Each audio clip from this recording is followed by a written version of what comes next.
Hola a todos, bienvenidos de nuevo a MedFriends. Mi nombre es Antonio Muñoz y el día de hoy vamos a hablar acerca de la visión. La visión es el primer sentido especial que vamos a revisar en este canal.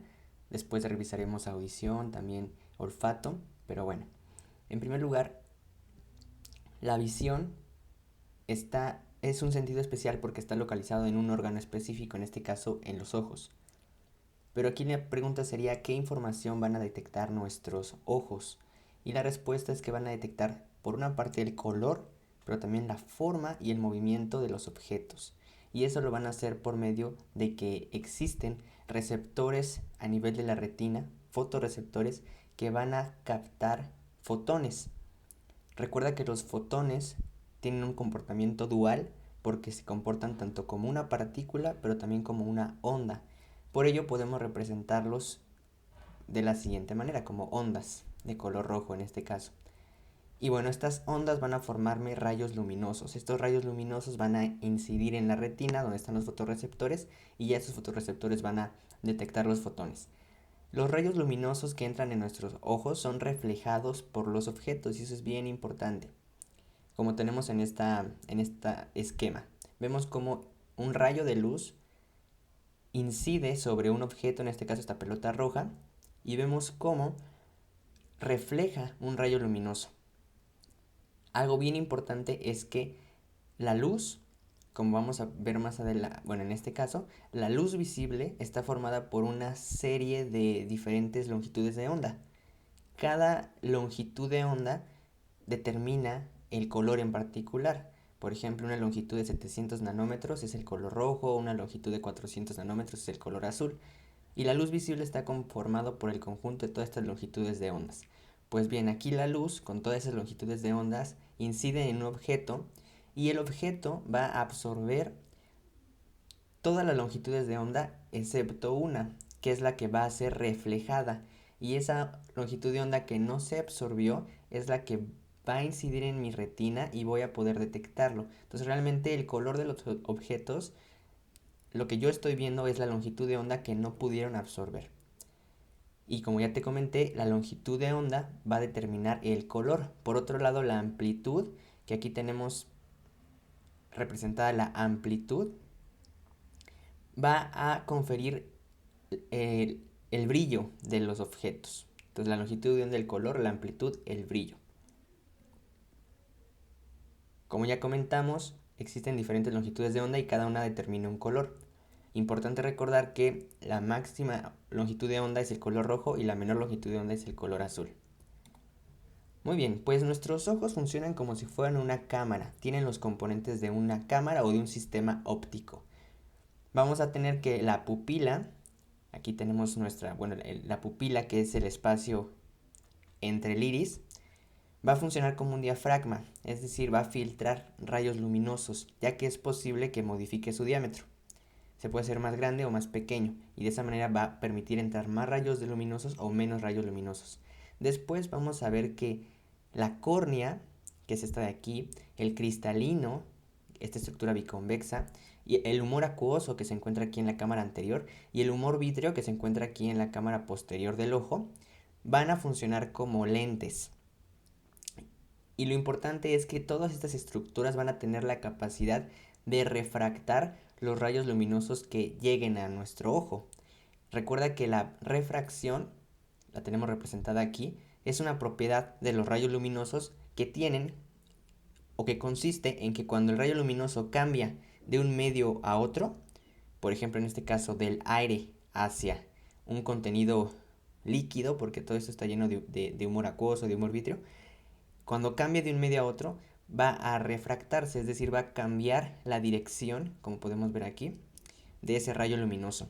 Entonces todas estas lentes, esta córnea cristalina, humor acuoso y vítreo, lo que van a hacer es refractar, es decir, cambiar la dirección de esos rayos luminosos con la intención de que todos esos rayos incidan en un punto de la retina. Yo quiero que incidan en un punto de la retina porque es ahí donde tengo mis fotorreceptores. Bien importante, de todos estos, de los cuatro, la córnea es el que tiene el mayor poder de refracción. El poder de refracción total de todo el ojo, ya considerando las cuatro estructuras, es de 59 dioptrías. La córnea va a proporcionar 2/3 de toda esa refracción total. Por eso es la estructura que tiene más refracción. Y la explicación de esto es porque aquí tenemos a nuestra córnea. Es justamente la transición de un medio de aire, es decir, si de aire a un medio líquido. Aquí es donde los rayos luminosos cambian de un medio de estar en el aire a un medio líquido. Por eso es la que tiene la córnea el mayor poder de refracción. La pregunta sería, ¿a qué se refiere el concepto de foco o de punto focal, también denominado así? Pues justamente se refiere al sitio donde se unen los rayos luminosos, donde convergen los rayos luminosos. Es importante que ese punto focal o ese foco se localice sobre la retina, porque es ahí donde quiero que todos los rayos luminosos lleguen para que puedan ser captados los fotones por los fotorreceptores.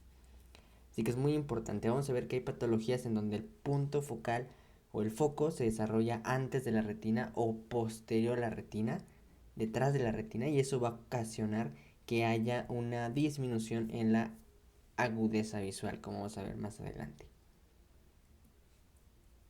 Pues bien, vamos a pasar entonces a hablar de la pupila, que también es algo bien interesante. En primera, la pupila, como ya dijimos, funciona como un diafragma y justamente se refiere a ese espacio delimitado por el iris. Vamos a tener que la pupila va a tener cambios en su diámetro y de esa manera va a permitir la entrada de muchos rayos luminosos cuando está muy dilatada y de pocos rayos luminosos cuando está con un diámetro disminuido. Pero esto no lo va, esos cambios en el diámetro van a ser en respuesta a la luz. Por ejemplo, si yo incido con mi teléfono celular, con la lámpara del celular, le incido esa luz sobre la pupila, sobre el ojo, eso va a provocar que la pupila disminuya su diámetro, porque de esa manera es un mecanismo de protección para que no entre un exceso de rayos luminosos que puedan lesionar mi retina. En cambio, si estamos en una habitación con una poca iluminación, nuestra pupila va a aumentar su diámetro para aumentar así la entrada de rayos luminosos y poder captar fotones por nuestros fotorreceptores. Entonces estos cambios en el diámetro van a ser en respuesta a la luz. También otra cosa, el nombre científico de esa disminución de diámetro y aumento del diámetro es miosis y midriasis. La miosis es cuando el diámetro disminuye, la midriasis es cuando el diámetro aumenta. Una hemotecnia es la de midriasis, tienes que decirlo así para que funcione la mnemotecnia. Midriasis es como decir A. Entonces cuando dices A con la boca, pues normalmente abres la boca, entonces de igual manera puedes asociarlo. Y cuando dices midriasis, te acuerdas de que se abre, pero en este caso no la boca, sino la pupila, ¿no? Podría ser útil. A mí me funciona esta mnemotecnia. Pero bueno, entonces, la pregunta sería entonces, ¿cómo es que se regula este diámetro? Ya dijimos que se cierra cuando hay mucha luz, se abre cuando hay poca luz. La modificación es con respuesta a la cantidad de luz. Pero ¿cómo es el mecanismo para modificar el diámetro de la pupila? Y la respuesta es la siguiente. Para ello vamos a ocupar estos esquemas, bueno, estos dibujos. Aquí yo representé al iris, de hecho está hasta del mismo color que este otro iris, bueno, casi casi. Y con color rojo representé a las fibras musculares. En el iris yo tengo diferentes fibras musculares, tengo dos músculos. Uno es el músculo dilatador de la pupila, que es este que tengo aquí. Y el otro es el músculo esfínter del iris. Vamos a iniciar primero a hablar acerca del músculo dilatador de la pupila.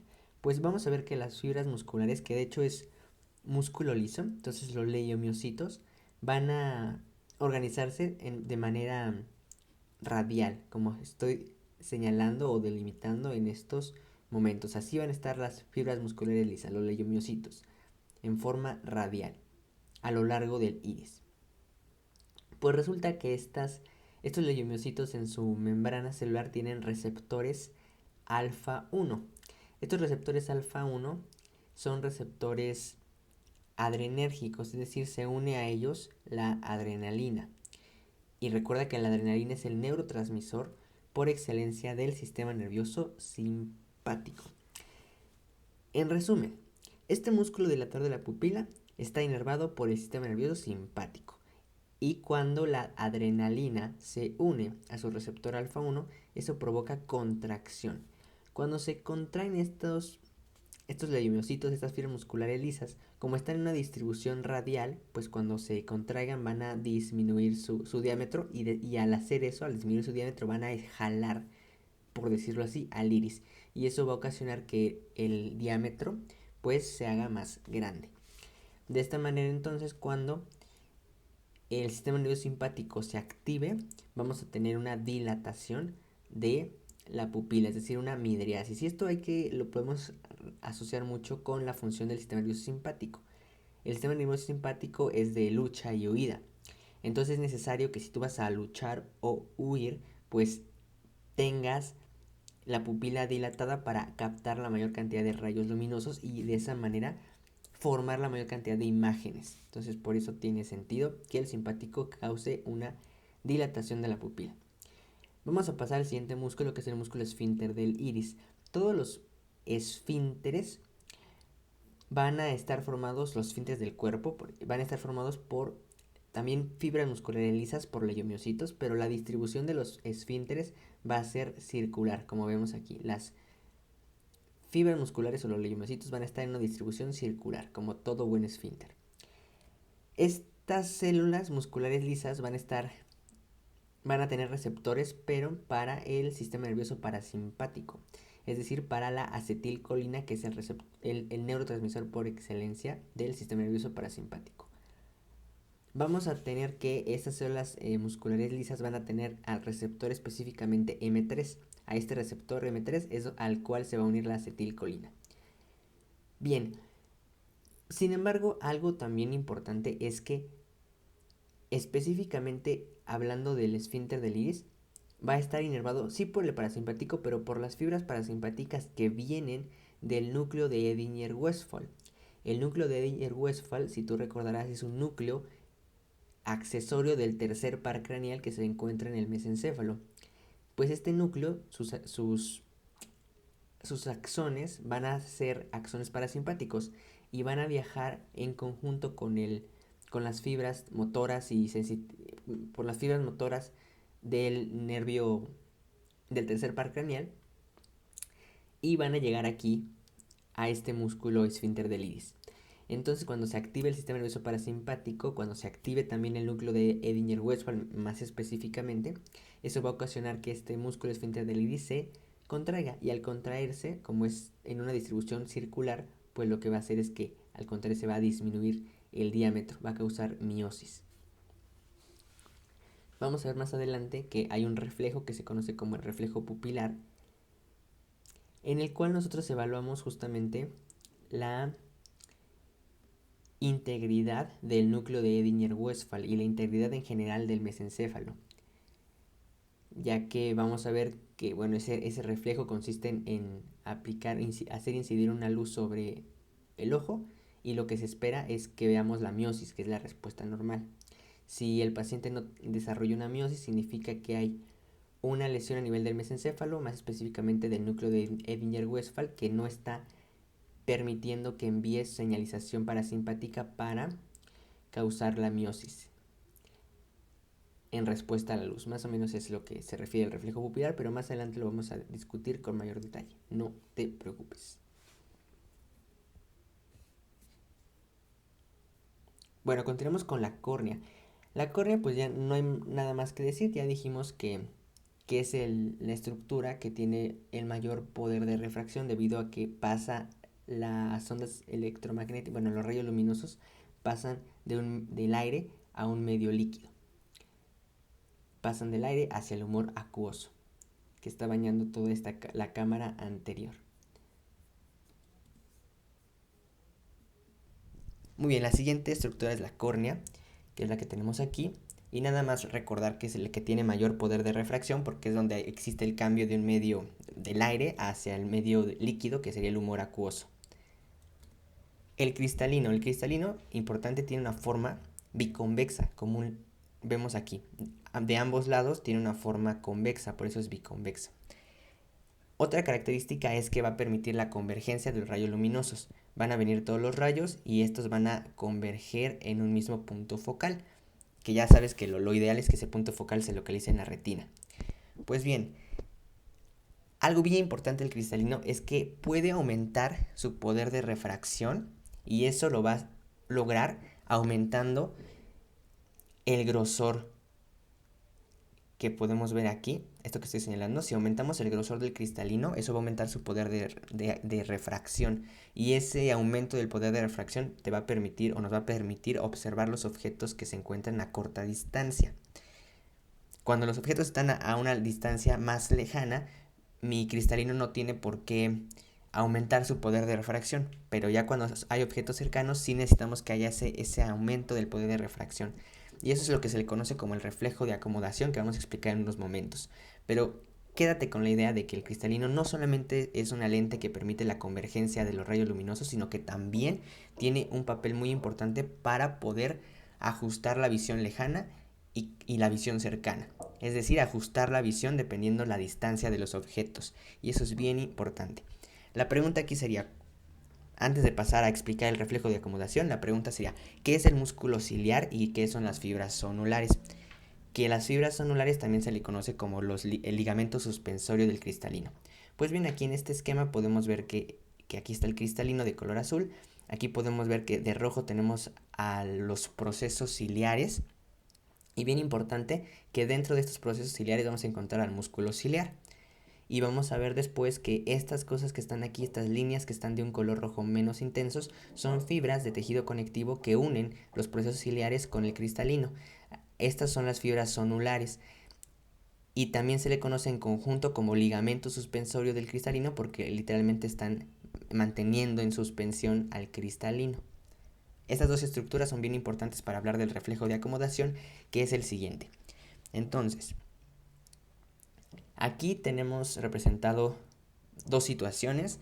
Una es cuando estamos observando un objeto lejano. Imagina que estás en un estadio y estás observando a los jugadores de fútbol. Entonces están bastante lejos. Entonces aquí sería la visión lejana. Y acá abajo tenemos la visión próxima o la visión cercana. Aquí imagina que estás leyendo alguna historieta o lo que quieras, pero normalmente pues la distancia es muy poca cuando leemos, entonces es una visión cercana. Observa cómo en ambos casos lo único que cambia del esquema es que el cristalino pasa de estar como aplanado en este caso a estar menos aplanados con una forma más esférica, es decir, su anchura aumenta. Aquí podemos ver cómo pasamos de esta anchura a esta anchura mayor. Pasamos de que el cristalino esté plano, que es como lo describen los libros, a tener un cristalino más esférico o con una mayor curvatura. El punto aquí es que cuando pasamos de un cristalino plano a un cristalino más esférico, aumenta su poder de refracción. Entonces tienes que recordar que cuando el cristalino está esférico tiene un mayor poder de refracción, y eso cuando ocurre cuando estamos ante una visión cercana. Entonces aquí la pregunta sería, ¿cómo logro pasar de un cristalino plano a un cristalino pues esférico? Y la respuesta es que todo es gracias al músculo ciliar. El músculo ciliar, que aquí lo estoy señalando, el músculo ciliar que está en los procesos ciliares, vamos a pasar de este esquema a este otro esquema. Aquí estas líneas rojas representan como tal al músculo ciliar y como puedes ver tiene una conformación o una distribución también circular, como lo vimos en el esfínter del iris. Aquí también estamos hablando de músculo liso. Pues bien, entonces este músculo ciliar pues me forma como tal como un esfínter, ¿no? Una especie de esfínter. También vemos como aquí esto que está en el centro sería el cristalino, y vemos que estas son las fibras zonulares que forman el ligamento suspensorio del cristalino. Podemos observar que cuando estamos en una visión lejana, que sería este caso, estas fibras zonulares están bien extendidas, tienen una gran tensión, como podemos ver aquí están bien extendidas. Y eso pues genera que estiren al cristalino y que por lo tanto tenga esta como apariencia aplanada, porque está siendo jalado por las fibras sonulares que están muy tensas. Esto es lo que pasa en la visión lejana. Pero ahora, ¿qué es lo que ocurre?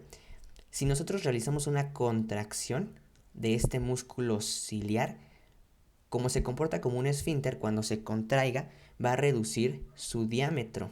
Y al reducir su diámetro, estas fibras sonulares que aquí estaban bien tensas, aquí ya dejan de estar tensas y empiezan como a disminuir la tensión y como que empiezan a cortarse o a doblarse, como vemos aquí. Esto, pues, es como un descanso para el cristalino porque ya no está como estirado. Entonces eso le va a permitir al cristalino, pues, abombarse o tener esta conformación más esférica. Y de esa manera también aumentar su poder de refracción para poder visualizar los objetos cercanos. Entonces, si te das cuenta, el reflejo de acomodación se refiere al paso de la visión lejana a una visión cercana. Y si lo hablamos en términos del cristalino, el reflejo de acomodación permite aumentar el poder de refracción porque permite que el cristalino pase de estar aplanado a estar más esférico. Que es justo lo que, todo esto que te expliqué es justo lo que dice aquí esta serie de ideas en estos enunciados. Otra cosa bien importante es que el músculo ciliar, ese músculo liso, también está inervado por el sistema nervioso parasimpático, en este caso por el tercer par craneal. Acuérdate que el músculo esfínter del iris está inervado por fibras del núcleo de Edinger-Westphal, que a su vez viajan junto con el tercer par craneal. Y aquí vemos que de igual manera está inervado por las fibras parasimpáticas del tercer par craneal. Pues la pregunta para ver si todo esto se ha comprendido es cómo se van a encontrar el músculo ciliar, las fibras sonulares y el cristalino, en cada una de las siguientes situaciones. Imagina que tú estás aquí en el estadio y que estás viendo el partido, estás utilizando tu visión lejana para ver a los jugadores. Aquí, ¿cómo estaría el músculo ciliar, las fibras sonulares y el cristalino? Y aquí hay otra situación cuando estás leyendo. En este caso, estás utilizando tu visión cercana. Aquí, ¿cómo estarían estas estructuras? Pausa un poco el video y en breve te daré la respuesta. Pues muy bien, en la visión lejana vamos a ver que el cristalino pues va a estar aplanado, va a estar bien estirado por esas fibras sonulares que van a estar muy tensas y el músculo ciliar no va a estar contraído, que sería todo lo que ya explicamos, sería esta situación. En cambio, aquí en la visión cercana vamos a tener que el músculo ciliar está contraído por efecto del sistema nervioso parasimpático. Y después, pues estas fibras sonulares van a tener menor tensión, no van a estar súper estiradas. Y el cristalino va, como ya no lo están estirando, pues va a adquirir una conformación más esférica y va a tener un mayor poder de refracción. Bueno, aquí el dato clínico es hablar sobre la presbicia. La presbicia se caracteriza porque se pierde la capacidad de realizar el reflejo de acomodación, es decir, se pierde la capacidad de poder observar los objetos de manera cercana, de la visión cercana. Esto se explica debido a que el cristalino pierde la elasticidad, es decir, pierde la capacidad de poder abombarse y de tener esta forma o de adquirir esta forma esférica. A pesar de la contracción o a pesar de que funcione de manera adecuada tanto el músculo como las fibras celulares, si el cristalino pierde esa elasticidad, pues no hay forma de hacerlo más abombado, o sea, con esta forma esférica. Y justamente la edad es la que ocasiona esta pérdida de la elasticidad. Por eso la presbicia es justamente una pérdida de la visión cercana asociada a la edad. Generalmente el signo característico de estos pacientes es que les pides que lean algo y generalmente empiezan a alejar el objeto porque pues no pueden utilizar la visión cercana, ven mal con la visión cercana, entonces alejan el objeto para utilizar la visión lejana, que es la que todavía funciona, porque es la que no necesita que el cristalino pues se abombe. Eso sería la presbicia y se puede corregir con lentes biconvexos, es decir, con lentes que tengan la misma forma que nuestro cristalino. Generalmente estos lentes biconvexos pues también tienen o sea, están como muy anchos para justamente compensar la función del cristalino, más bien compensar lo que no puede hacer el cristalino, que no puede hacer ese reflejo de acomodación. Muy bien, pasaremos ahora a otra punto clínico muy preguntado, que son los errores de refracción. Cuando nos referimos a errores de la refracción, nos estamos refiriendo a que el punto focal, que te comentaba que tiene que estar sobre la retina, pues no está sobre la retina. Puede estar antes, como es este caso, o puede estar el punto focal después de la retina. Esto va a ocasionar que se genere una visión borrosa en cualquiera de los dos casos. Sin embargo, vamos a ver que dependiendo del caso, se va a denominar diferente el error de refracción. Esta sería la visión normal o la emetropía, cuando el punto focal incide sobre la retina. En cambio, observa aquí la miopía, que es cuando el punto focal se localiza enfrente de la retina. Estos pacientes van a tener visión borrosa, pero la visión lejana es la que va a estar borrosa.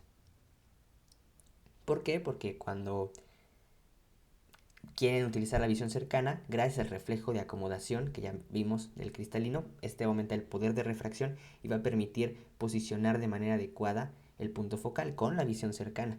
Pero en la visión lejana, estos pacientes pues van a ver borroso. Y la hipermetropía es cuando el punto focal se desarrolla por detrás de la retina y aquí los pacientes van a tener una visión cercana de manera borrosa. Es más, ¿de cuál es? Entre estos dos el más frecuente es la miopía. Más pacientes tienen miopía. Pero bueno, aquí sería, ¿por qué ocurrió esto? El principal factor de que el punto focal no se coloque donde tiene que ir es que se afecte la longitud axial, que sería esta, la longitud axial del globo ocular como tal. Cuando la longitud axial es más larga, eso va a hacer que el punto focal se establezca antes de la retina. Y cuando la longitud axial sea más corta, eso va a hacer que el punto focal se establezca detrás de la retina. También, además de esta longitud axial, otros factores que participan en esto es la curvatura de la córnea. Una curvatura normal, recuerda que la córnea es el que tiene el mayor poder de refracción. Entonces una curvatura corneal afecta a esa refracción y ya no va a poder permitir que se localice el punto focal donde tiene que ir. Entonces esas son las dos principales etiologías: alteraciones en la córnea y también alteraciones en la longitud axial del ojo, que explican tanto la miopía como la hipermetropía. Ahora bien, ¿cómo se puede corregir estos errores de la refracción? Es posible y es por medio de lentes. Vamos a ver entonces que aquí, en este caso para la miopía, se utilizan lentes negativos. Los lentes negativos también se denominan lentes bicóncavos porque tienen en ambos lados una superficie cóncava. Entonces estos lentes bicóncavos van a permitir que en los pacientes que tienen miopía situar el punto focal ya no antes de la retina, sino ponerlo sobre la retina. Es muy importante que recuerdes qué tipo de lentes corrigen qué tipo de error de refracción. Entonces aquí los negativos o bicóncavos o divergentes, que también se le llaman así, van a ser los que se utilizan en miopía. Y ahora en la hipermetropía se utilizan lentes positivos, lentes biconvexas, aquí me equivoqué, es biconvexas. Ambos lados tienen una superficie convexa o también llamados lentes convergentes. Entonces estos son los que se utilizan para corregir la hipermetropía y posicionar el punto focal sobre la retina. Aquí, para recordar cuáles son los lentes que se utilizan en la miopía, está la siguiente mnemotecnia. Miopía inicia con mi, que es como de minus, de menos. Entonces se utilizan lentes negativas, que serían lentes bicóncavas. Muy bien, se puede corregir estos errores de refracción por medio de lentes, pero también se puede corregir por medio de cirugía láser. Esta cirugía láser lo que hace recuerda que uno de los factores que provocan estos errores de refracción es la curvatura corneal. Entonces con esa cirugía láser lo que se hace es corregir la curvatura para que de esa manera se pueda colocar el punto focal donde corresponde. Muy bien. Vamos a pasar a la siguiente patología, que sería el astigmatismo. Cuando hables de astigmatismo, piensa rápidamente en córnea, porque justamente la afección ocurre a ese nivel, solo que aquí lo que ocurre no es que se afecte el punto focal, sino lo que pasa es que se forman más de un punto focal. O sea, tenemos diferentes puntos focales. Y por lo tanto, eso hace que se tenga una visión borrosa, tanto cercana como lejana. Los pacientes con astigmatismo tienen visión borrosa en cualquiera de las dos visiones borrosas, o sea, tanto la lejana como la cercana. En cambio, aquí en estos otros errores, acuérdate que la miopía solamente es visión borrosa, pero la lejana. Y la hipermetropía, visión borrosa, pero la cercana. Aquí en astigmatismo, ambas visiones son borrosas. Y como ya te comenté, la explicación es que se genera más de un punto focal por alteraciones de la córnea. También el astigmatismo se puede curar con cirugía o con la utilización de lentes. En este caso, los lentes que se utilizan en el astigmatismo no son ni cóncavos ni convexos, sino son lentes que se llaman lentes asimétricos para compensar la asimetría de la córnea. También hay pacientes que tienen astigmatismo y miopía combinado, entonces los lentes que se utilizan son tanto, tienen superficies bicóncavas, pero también tienen superficies simétricas para corregir estos dos trastornos con un mismo lente. Bueno, entonces, perdón por cambiar tanto las diapositivas, vamos a terminar con otra patología que son las cataratas. Aquí, perdón por la ortografía. Las cataratas, lo que ocurre es que el cristalino tiene opacidades, entonces eso va a ocasionar que su poder de refracción disminuya y también va a generar en estos pacientes una visión borrosa, tanto cercana como lejana, como en el astigmatismo. Entonces, en resumen, cataratas, la alteración está en el cristalino, se opaca. Astigmatismo, la alteración está en la córnea. Errores de la refracción, la alteración puede ser tanto a nivel de la córnea como también de la longitud axial del ojo. En las cataratas sí se tiene que realizar una cirugía forzosamente para cambiar ese cristalino que está ya opaco por un implante de otro cristalino. Entonces, en resumen, el proceso de la visión va a consistir en lo siguiente. Los rayos luminosos de los reflejados de los objetos, ya platicamos de esto, van a ser situados por medio de nuestros lentes del cristalino, de la córnea, del humor acuoso, del humor vítreo, van a estar situados en la retina. ¿Por qué? Porque aquí en la retina están los fotorreceptores, los conos y bastones, y estos se van a encargar de transducir los rayos luminosos. Este concepto es muy importante. Transducir se refiere, o el proceso de transducción se refiere cuando conviertes un tipo de energía, en este caso ondas electromagnéticas, rayos luminosos, en energía eléctrica. Todos los receptores lo transducen en energía eléctrica, pero esa energía eléctrica vamos a nosotros a denominarlo potencial de receptor, como vamos a ver más adelante. Y después de ese potencial de receptor puede convertirse en un potencial de acción. Pero los receptores, todos los receptores, primero transducen la información o el tipo de energía del estímulo en potenciales de receptor, y eso es bien importante que lo recuerdes. Y finalmente, la información que se detecta con la visión, el color, la forma, se codifica por medio de la frecuencia de disparo, como ya vimos en el tema de somatosensorial. La información después es procesada por el sistema nervioso central y ya de esa manera podemos ser conscientes de lo que vemos. Vamos a continuar hablando de la retina. La retina es esta estructura que tenemos aquí, esta fotomicrografía, tiene en total 10 capas. Lo importante es que, aquí podemos verla de manera más esquemática, lo importante es que en la retina localizamos 4 células principales. Tenemos por un lado los fotorreceptores, que son tanto los conos que están aquí de morado como los conos que están de verde y los bastones que están de morado. También las células bipolares y las células ganglionares. Y otras células bastante importantes van a ser las células horizontales, que tienen una función de inhibición lateral, como vamos a ver más adelante. Pero importante saber la secuencia. Los rayos luminosos vienen desde aquí estaría el humor vítreo. Entonces los rayos luminosos atraviesan el humor vítreo y tienen que atravesar las 10 capas de la retina, que son todas las que tenemos aquí, para llegar justamente hacia los fotorreceptores. Una vez que ya llegaron a los fotorreceptores, como vamos a ver más adelante, se va a llevar a cabo el proceso de fototransducción, que es la conversión de estas ondas electromagnéticas en potenciales de receptor.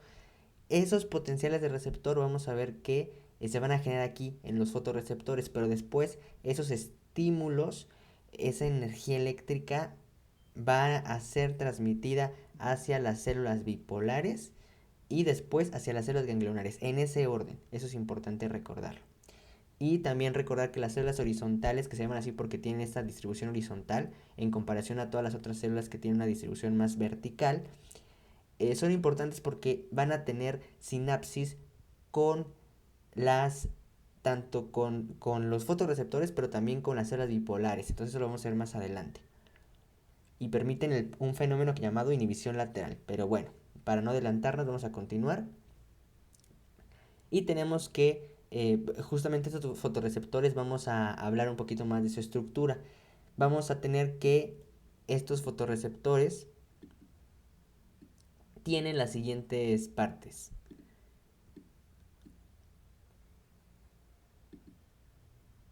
Vamos a ver que de hecho una comparación, los bastones son muchísimo más grandes que los conos y los conos se llaman así porque justamente tienen esta apariencia en cono y los bastones esta apariencia como de bastón. Pero lo importante es que tanto los conos como bastones van a tener un segmento externo y aquí en este segmento externo yo voy a localizar los denominados discos, que son principalmente plegamientos de membrana que van uno sobre otro, como podemos ver aquí. Entonces en el segmento externo están los discos y es aquí en los discos en donde yo voy a tener a las proteínas que son capaces de captar los fotones. Eso también es importante. Estos segmento externo está en contacto con el epitelio pigmentario, que es el que está aquí debajo. Podemos ver cómo están en contacto estrecho estos segmentos externos de los conos y de los bastones con el epitelio pigmentario. Ahorita vamos a ver por qué, cuál es la función que tiene ese epitelio. Otra porción de los conos y bastones es el segmento interno, que es prácticamente este que está aquí, en donde voy a encontrar mitocondrias y citoplasma. También vamos a tener núcleo y vamos a tener una porción sináptica que va a hacer sinapsis, ya dijimos, tanto con las células horizontales como también con las células bipolares. Muy bien.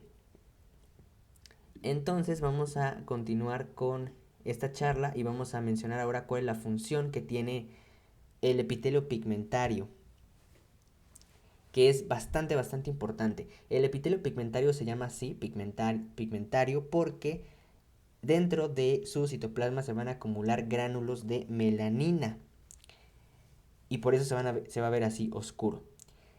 ¿Cuáles son las funciones que tiene? Vamos a tener que, por una parte,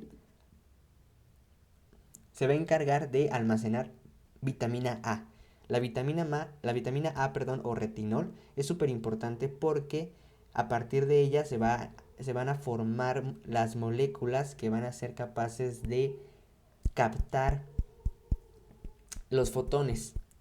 Entonces el epitelio pigmentario almacena vitamina A, pero también sintetiza en este caso, bueno, a la rodopsina, pero también vamos a ver más adelante al 11-cis retinal y va a mandar ese 11-cis retinal de vuelta hacia los fotorreceptores para que sea utilizado en los fotorreceptores. Pero bueno, además de estas funciones que son importantes, pero la más crucial es que evita la reflexión. Los rayos luminosos, como ya dijimos, tienen que atravesar las 10 capas de la retina y van a llegar aquí al epitelio pigmentario. Pero este epitelio pigmentario evita que esos rayos luminosos se reflejen hacia otras porciones de la retina.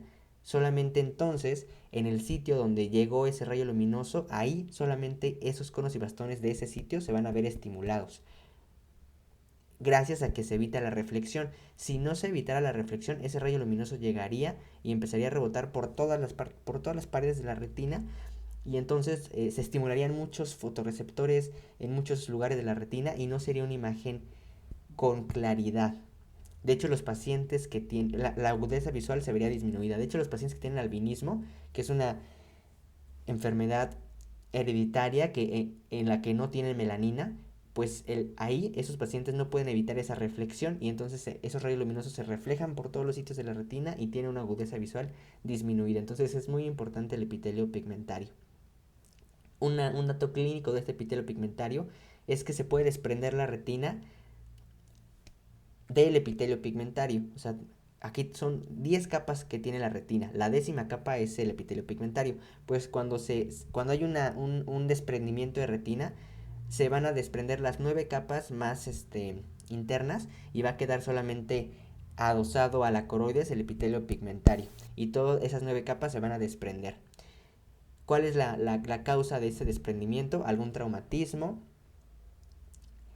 que ocasione que se acumule sangre entre estas 9 capas y el epitelio pigmentario y que por esa razón pues se separe. Y por gravedad pues se va a desprender la porción de la retina que está en la parte superior del ojo primero, por gravedad. Pero muy bien, vamos a continuar. Nada más para recordar las 10 capas de la retina, recuerda que la primera sería el epitelio pigmentario, que es este que está aquí. Después vendría la capa de conos y bastones, donde solamente están propiamente el segmento externo de los conos y bastones. Después vendría la capa limitante externa, que estaría formada justo antes de llegar a los núcleos. Después vendrían los núcleos de los fotorreceptores. Después vendrían la nuclear externa, que estaría formada por los núcleos de las células fotorreceptoras. Después viene la plexiforme externa, donde viene la sinapsis de los fotorreceptores con las células bipolares y horizontales. Después viene la nuclear interna, donde estarían los núcleos de las células bipolares. La plexiforme interna, donde estaría la sinapsis de las células bipolares con las células ganglionares. Después la capa de células ganglionares. Después la capa de fibras nerviosas. Y finalmente la limitante interna. Fíjate que es bien interesante que el nervio óptico se forma a partir de los axones de las células ganglionares. Y eso es algo muy importante que también tienes que recordar. Y bueno, aquí está en una fotomicrografía para tenerlo nada más de dato curioso. Muy bien. La fototransducción. Ya dijimos que este concepto se refiere a la transformación de las ondas electromagnéticas que van de este espectro de 380 a 780 nanómetros y convertirlas después en potenciales de receptor, que son energía eléctrica. Entonces estos fotorreceptores hacen esa fototransducción, convierten esas ondas electromagnéticas en potenciales de receptor. Ahora bien, estos fotorreceptores tienen proteínas que son capaces de captar los fotones. Los bastones van a tener rodopsinas y los conos van a tener iodopsina, aunque también en algunos textos como el Guyton los refieren como pigmentos de color. Pero lo importante es la rodopsina porque es la más preguntable, la más estudiada también, y recuerda que está entonces presente en los bastones. Es fácil de recordar porque bastones en inglés es rods, o sea, con S, entonces por eso es rodopsina. Bueno, el punto es que la rodopsina realmente está formada de dos partes, de dos componentes. Por una parte, las opsinas, que son la parte la parte de la rodopsina que se encuentra a través de la membrana, sería esta parte la opsina. Y también tenemos a la molécula de 11-cis retinal, que se encuentra aquí en la porción más apical. Esta molécula propiamente, la 11-cis retinal, es la que va a captar como tal a los fotones. Aquí vemos que vienen unos rayos luminosos, vienen ahí los fotones y inciden sobre el 11-cis retinal. Esto genera que esta molécula adquiera un cambio en su estructura química y que pase de 11-cis retinal a todo transretinal. Y este cambio de cisretinal a todo transretinal también va a provocar que se generen cambios conformacionales en general en toda la rodopsina. Y entonces, como cambia su conformación, ahora recibe otro nombre que es la metarodopsina. Este proceso es un poquito más complejo. Aquí vemos que aquí yo se lo simplifiqué mucho. Les dije que pasa de rodopsina a metarodopsina, pero realmente hay muchas fases intermedias, ¿no? Como podemos ver aquí que de la rodopsina primero pasa a vatorrodopsina, después lumirodopsina, metarodopsina 1, metarodopsina 2. Pero lo importante al final, la más importante es la metarodopsina 2, porque esta metarodopsina 2 en este caso es la que propiamente cuando se llega a esta metarodopsina se va a activar a una proteína G que está ligada. Entonces, cuando se llega a la metarrodopsina 2, que también se conoce como rodopsina activada, es cuando propiamente se va a activar a la proteína G acoplada. Por eso es como el estado, la fase más importante, la metarrodopsina. Pero bueno, entonces como te comentaba, esto va a activar a esta proteína G, que esta proteína G recibe un nombre específico, que es transducina. Eso también recuérdalo porque puede ser pregunta de examen. La transducina, ¿qué es? Entonces es una proteína G. Y lo que va a hacer esta proteína G activa, que recuerda que quien la activó fue la metarrodopsina, lo que va a hacer esta proteína G es que va a activar a su vez a la fosfodiesterasa de GMP cíclico. Entonces esta fosfodiesterasa lo que va a hacer es que va a convertir el GMP cíclico a GMP, como tenemos aquí, este cambio. Esto es muy importante porque el hecho de que esté convirtiendo el GMP ciclo en GMP significa que las concentraciones intracelulares de GMP cíclico van a empezar a disminuir. Y esto es importante a su vez porque hay canales que son dependientes de GMP cíclico, es decir, canales que solamente van a estar abiertos en presencia de concentraciones elevadas de GMP cíclico. Si se disminuyen las concentraciones, pues estos canales se van a cerrar. Y estos canales, como podemos ver, son canales tanto de calcio como de sodio. O sea, los dos entran por el mismo canal. Y como vemos, los dos tienen cargas positivas.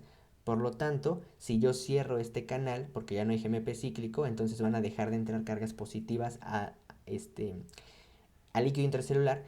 Y por lo tanto, entonces esta célula lo que va a hacer es que van a reducirse las cargas positivas dentro, entonces se va a volver más negativo, es decir, se va a hiperpolarizar. Su potencial de membrana se va a hacer más negativo, es decir, se va a hiperpolarizar. Y esto es súper importante, súper importante, porque al final de cuentas entonces ve que cuando hay fotones, cuando los fotones se unen a la rodopsina, el efecto final, después de toda esta vía de señalización que te conté, el efecto final es que se genere una hiperpolarización. Y esto es algo muy específico de la transducción de la vía visual, porque vamos a ver después que veamos la transducción del gusto, del olfato, del oído, del sistema vestibular. En todos ellos se van a generar despolarizaciones, pero aquí se está generando una hiperpolarización y esto siempre es pregunta de examen. Y bueno, ¿qué pasa cuando se hiperpolariza el fotorreceptor? Vamos a regresarnos aquí. Normalmente este fotorreceptor está liberando neurotransmisores, en este caso el glutamato, lo está liberando. Pero cuando se une los fotones aquí a la rodopsina, entonces se hiperpolariza y entonces ya no va a liberar, se dejan de liberar los neurotransmisores, se deja de liberar glutamato.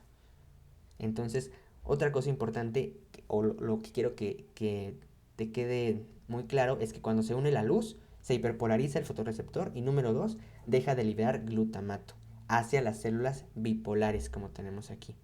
Eso es súper importante, porque entonces significa que cuando no hay luz, cuando estamos a oscuras, por ejemplo, digamos ahorita ve y apaga el foco de tu cuarto, ahorita que es como, bueno, ahorita son como las 7 de la noche, entonces si apagas el foco, pues va a ver todo oscuro. Entonces cuando esté todo oscuro, los fotorreceptores de tu retina van a estar despolarizados y van a estar liberando glutamato cuando estamos en la oscuridad. Pero cuando enciendas la luz de nuevo, esos fotones van a hacer contacto con tu rodopsina, con tus fotorreceptores, con tus bastones, y entonces, bueno, con los conos, y vamos a ver que estos se van a hiperpolarizar. Entonces, en presencia de luz se hiperpolariza, en la oscuridad se despolariza. En presencia de luz se libera glutamato. En presencia de en la oscuridad se libera glutamato. En presencia de, cuando hay luz, no se libera glutamato. Eso es lo más importante. Y bueno, otra cosa es que el 11-cis retinal, aquí es con A, me equivoqué, el 11-cis retinal va a derivar de la vitamina A, que la vitamina A también se conoce como retinol con O. Entonces, a partir de la vitamina A se forma el 11-cis retinal. La pregunta entonces sería, en presencia de fotones, que es lo que te comentaba, ¿cómo estaría el potencial de membrana de los fotorreceptores? Y la respuesta es, exactamente, si hay fotones, entonces se va a hiperpolarizar. Ahora, ¿cuál es la diferencia entre rodopsina, metarrodopsina y iodopsina? Pues que la rodopsina sería la forma inactiva, la metarrodopsina sería la forma activa de la rodopsina, la que activa propiamente a esta proteína G, y la iodopsina se va a encontrar en los conos, mientras que la rodopsina y metarrodopsina se van a encontrar en los bastones. Ahora, ¿qué es lo que provoca el cambio de 11-cis retinal a todo transretinal? Aquí también es con A, retinal. El paso de 11-cis retinal a todo transretinal se va a dar por la unión de los fotones al 11-cis retinal. Bueno, aquí también tenemos otra imagen donde podemos ver los discos que te comenté que son pliegues de membrana unos sobre otros. Y aquí, en esta membrana de los fotorreceptores, hay una gran cantidad, bueno, aquí que estamos viendo bastones, hay una gran cantidad de rodopsina. Mucha rodopsina. Y aquí en los conos, en la membrana vamos a encontrar una gran cantidad de pigmentos de color o también de la iodopsina, que serían las proteínas que se unen a los fotones en los conos. Muy bien, aquí la otra pregunta, ¿a qué se refiere la ceguera nocturna? ¿Y a qué se debe? La ceguera nocturna se debe, primero voy a decirte a qué se debe a una hipovitaminosis, es decir, a una baja concentración de vitamina A en el cuerpo. La vitamina A, como te dije, que es el retinol, es el precursor del OC-cis-retinal. Y el OC-cis-retinal es una molécula muy importante para la función de los bastones. Vamos a ver más adelante que los bastones permiten principalmente la visión nocturna. Entonces, si tenemos una hipovitaminosis y no tenemos vitamina A, pues tampoco vamos a tener 11-cis retinal y por lo tanto los bastones no van a poder funcionar y no van a poder captar fotones. Y por lo tanto, en la visión nocturna se va a ver afectada. A eso se conoce como ceguera nocturna y se debe a una hipovitaminosis de la vitamina A. ¿Cuál sería el tratamiento? Consumir más vitamina A, que está principalmente en las verduras que tienen carotenos como la zanahoria.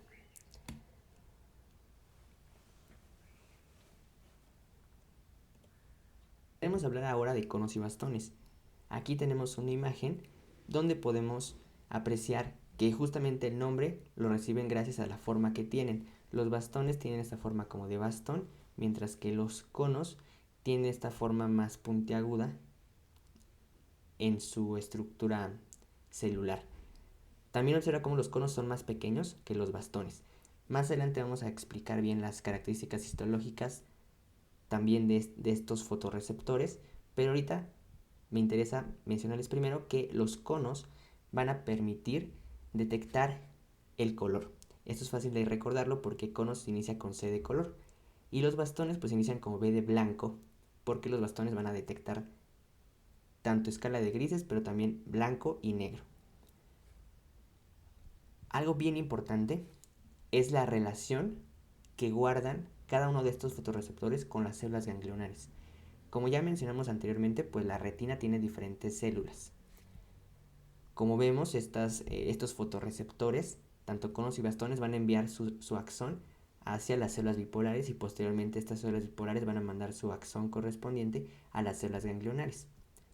Pero bueno, lo que me interesa que sepan es que los conos, que son, aquí está representado un cono, tienen una relación 1 a 1, es decir, un cono envía información por medio de potenciales de receptor a una única célula ganglionar. Eso es súper importante porque mira, compara los conos, que cada cono tiene una célula ganglionar, y compáralo con los bastones. Aquí podemos ver cómo 4 bastones en este caso están enviando información por medio de potenciales de receptor a una única célula ganglionar. Esto es muy importante para hablar de dos conceptos, el concepto de poder de resolución y el concepto de sensibilidad. Vamos a iniciar primero con el concepto de poder de resolución. Hay una relación que es la siguiente, que dice que entre menor número de fotorreceptores asociados a una única célula ganglionar va a haber un mayor poder de resolución. Por lo tanto, si comparamos estas dos situaciones, vamos a ver que los conos van a tener un mayor poder de resolución que los bastones. Porque un cono envía su información a una única célula ganglionar. Y en cambio varios bastones envían información a una única célula ganglionar. Entonces, por estas características, los conos son más sensibles. Perdón, tienen un mayor poder de resolución, como vemos aquí. Tienen un mayor poder de resolución. Es decir, nos permiten ver más detalles de los objetos que visualizamos. En cambio, vamos a hablar de otro concepto que es la sensibilidad, que es la capacidad de detectar fotones. Si tú tienes más, por ejemplo aquí, más fotorreceptores, 4 comparado con 1, pues es muchísimo más probable que un fotón que ande aquí viajando, pues se una a uno de estos 4, que a que ese fotón se una a un único cono. Entonces, en ese sentido, los bastones sí tienen una mayor sensibilidad en comparación con los conos. Así que aquí la relación sería que entre mayor número de fotorreceptores asociados a una única célula ganglionar, estos van a tener una mayor sensibilidad. Y ya de manera, en conclusión, entonces tenemos que los conos son menos sensibles que los bastones, pero tienen un mayor poder de resolución, me permite ver mayor cantidad de detalle. Y esto también es dependiendo de la luz que haya. Si estás en un cuarto muy bien iluminado, pues puedes ver muy bien los detalles de los objetos por medio de tus conos. Pero si disminuye la luz, eso también afecta la resolución del cono. Eso también es importante. Pero bueno, los bastones entonces son más sensibles, como vemos. ¿Por qué son más sensibles? Ah, bueno, porque 4, bueno, no 4, ese es un número aleatorio, pero el punto es que más bastones están asociados a una única célula ganglionar, por eso son más sensibles. Pero tienen menor poder de resolución por la misma razón.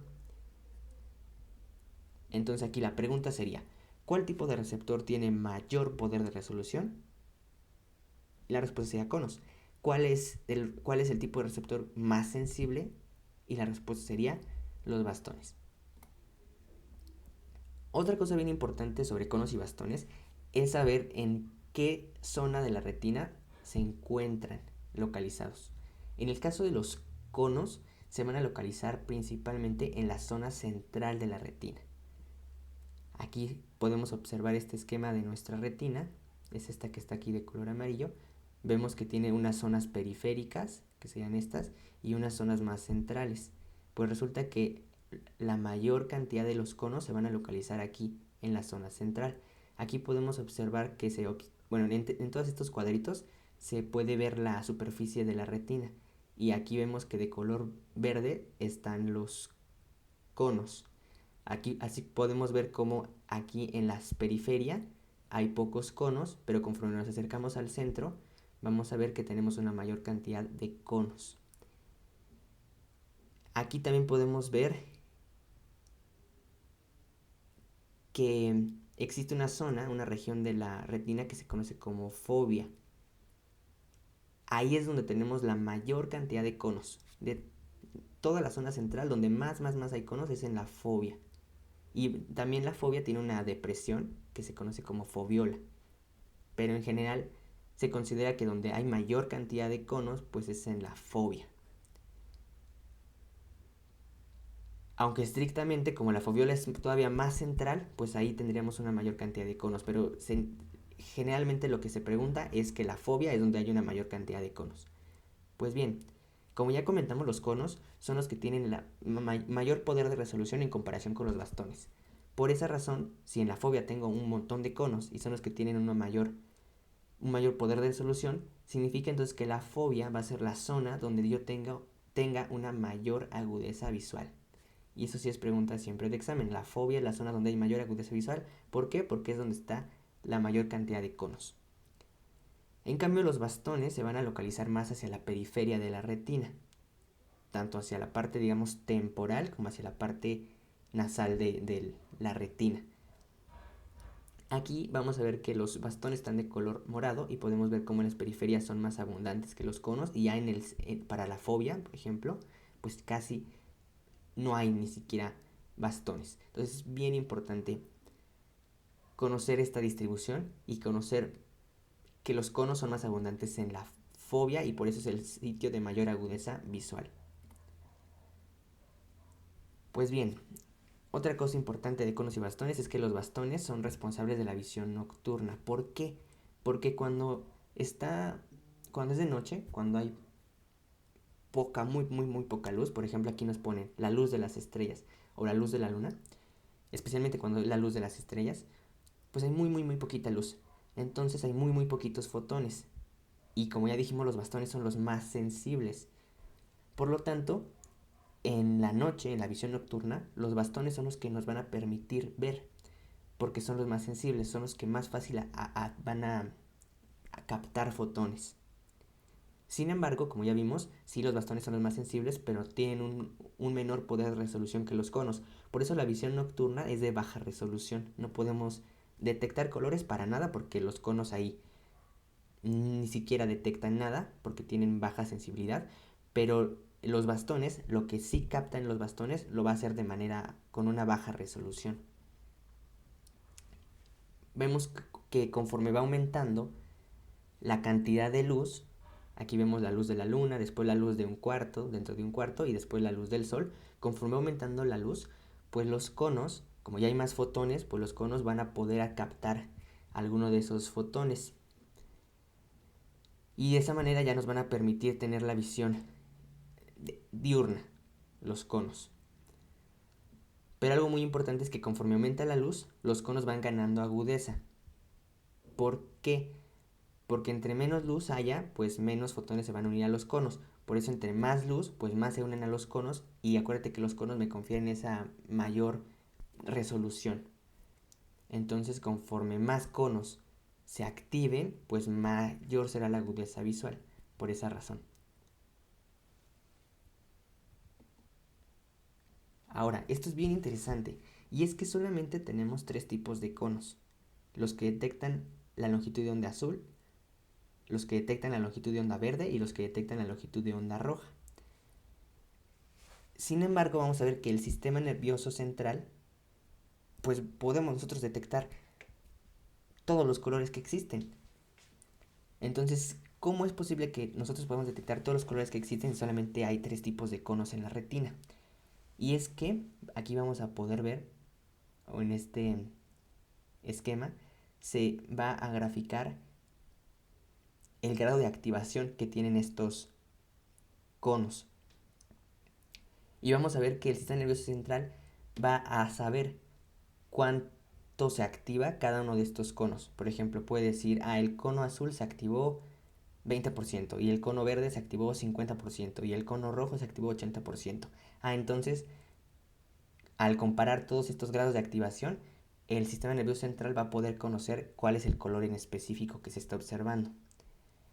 Entonces aquí, por ejemplo, si nosotros nos localizamos aquí, trazamos una línea en el color amarillo, vamos a poder ver que el color amarillo se caracteriza porque el bastón de color rojo tiene un alto grado de activación o de frecuencia de disparo, de número de potenciales de acción, y vemos que también el amarillo se caracteriza porque en el caso del cono de color verde tiene una mediana cantidad de activación y de plano no tiene nada de activación del cono azul.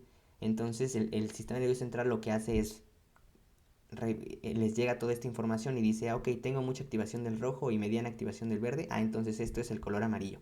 Entonces de esa manera el sistema nervioso puede detectar todos los colores que existen.